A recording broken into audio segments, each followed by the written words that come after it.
एक पाऊल मागं एक पाऊल पुढं आलो तुमच्या म्हणण्यावर. पण याच्यानंतर आम्ही लास्ट आमचं हे आहे की 14 तारखेला आम्ही उपोषणाला बसणार आणि माघार पण घेणार नाहीत आम्ही. मग आमचं तिथं मूर्ती फोडू का काय काय व्हायचं ठेवू आमचं. नाही साहेब दोन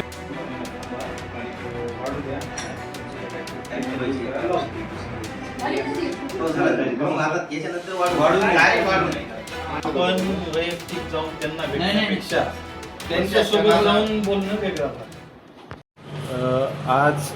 आज रोजी आम्ही विद्यापीठाला एक निवेदन सादर केलेलं आहे.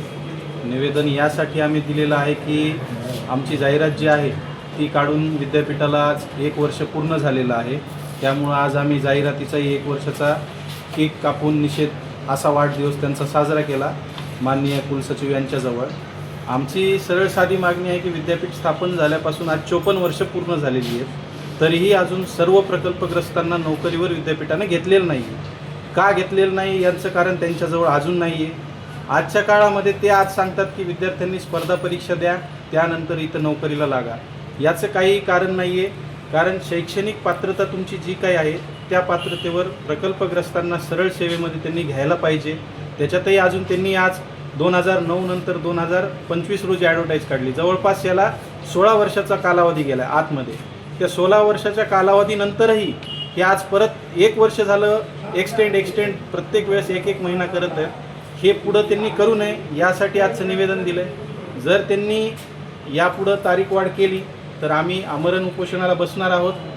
आणि त्याच्यानंतर जर का काही उद्रेक झाला, जर आमच्या कुणाच्या आत्महत्या झाल्या, कुणी मरण पावलं, या सर्व गोष्टींना पूर्णतः विद्यापीठ प्रशासन जबाबदार राहणार आहे. या परीक्षेत फक्त प्रकल्पग्रस्तांनाच फॉर्म भरण्याची संधी आहे की स्टुडंटला विद्यार्थ्यांनी इतर याच्यामध्ये फक्त प्रकल्पग्रस्त लोकांनाच फॉर्म भरण्याची संधी आहे. आणि त्याच्यामध्ये आपण सर्वजण बघतो की विद्यापीठ म्हणजे एक शैक्षणिक माहेरघर असतं आणि तिथलेच ॲडव्हर्टाईज करणारे अधिकारी ज्यांनी जाहिरात काढली भरतीची, त्यांनी चुकीच्या पद्धतीची जाहिरात काढली हे त्यांना मागच्या 1 महिन्यापूर्वी कळालं आहे. म्हणजे विद्यापीठात जे बसलेले आहेत हे किती हुशार आहेत, आज यांचीही तपासणी करण्याची गरज आलेली आहे.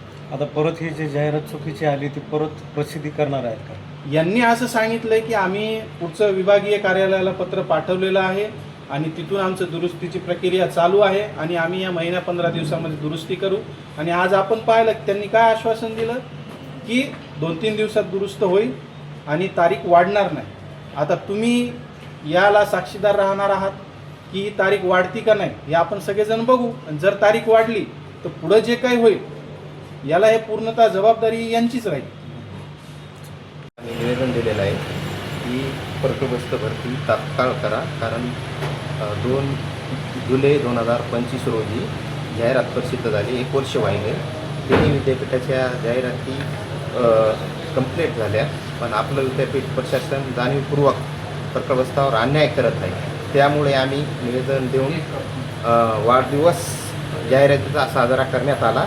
यापुढे तारीख 15 जुलैच्या नंतर वाढवण्यात येऊ नये. पण ज्या प्रकल्पग्रस्त बांधवाचे प्रमाणपत्र राहिले जिल्हाधिकारी साहेबांनी पण तात्काळ त्यांना प्रमाणपत्र देण्यात यावे यासाठी निवेदन देण्यात आलेलं आहे. पण 14 जुलै नंतर आम्ही आमरण उपोषणाला बसणार आहोत. आज काय आश्वासन देण्यात आलेलं आहे आपल्याला? विद्यापीठ गेट समोर आज आश्वासन काय देण्यात आलं आहे आपल्याला? आश्वासन तारीख वाढविणार नाहीत म्हणले. तात्काळ आम्ही भरती करण्याचं हे केलं ते ना नेहमी ते आश्वासन द्यायला तर नुसतं. आणि बिंदू नामावलीचे जे चुकी आहे का त्या तात्काळ दुरुस्त करण्यात येऊन तात्काळ त्या ज्या जागा वाढणार आहेत प्रकल्पग्रस्तांच्या जाहिरातीच्या ते पण हे करण्यासाठी आम्ही त्यांना हे केलं आहे. सध्या किती प्रकल्पग्रस्त आहेत आणि किती जागा निघालेल्या आहेत? प्रकल्पग्रस्त सुटले 6. सध्या 600 जागा निघालेल्या.